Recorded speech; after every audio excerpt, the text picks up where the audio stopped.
মালিনী নাটিকার উৎপত্তির এক বিশেষ ইতিহাস আছে। সে হলো স্বপ্নঘটিত।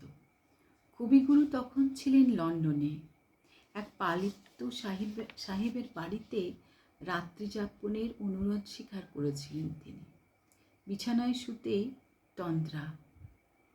আর এমন সময় স্বপ্ন দেখলেন যেন ওনার সামনে দিয়ে এক নাটকের অভিনয় চলছে। জেগে উঠে তিনি ঠিক স্পষ্ট মনে করতে পারেননি, কিন্তু অনেককালে স্বপ্ন তার জাগ্রত মনের অন্তরালে সংরক্ষিত ছিল। অবশেষে এই স্বপ্নের স্মৃতি নাটিকার রূপ ধরে তবে শান্ত হয়েছিল। মালিনীর নাট্যর রূপ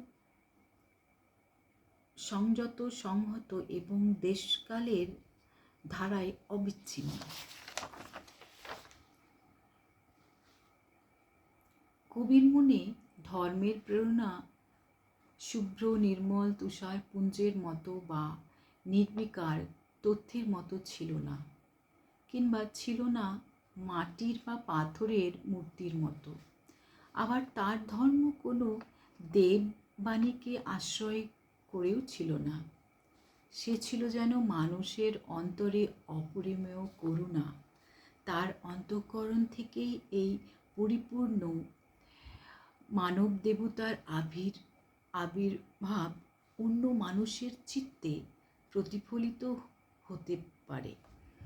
সে পৌরাণিক ধর্ম জটিলতা ভেদ করে যথার্থ রূপ প্রকাশ হতে পারে। আর সত্য যার স্বভাব,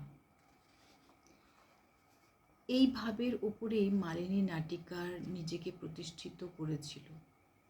এরই যা দুঃখ, এরই যা মহিমা, সেটাই এর কাব্যরস। The play Malini is based on Benares, the Hindu kingdom.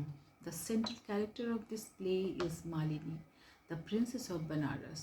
Though she is a princess of Hindu kingdom, she follows the principles of Buddhism. She advocates forgiveness, peace, love and kindness for humanity. Malini wears very simple dress. Why? Because she has received her education from a Buddhist monk. She follows Buddhism. It shocks her parents seeing her without royal dress. But for Malini, whole world and humanity is suffering the royal dress, and the royalty doesn't attract her anymore. So the play begins and it continues.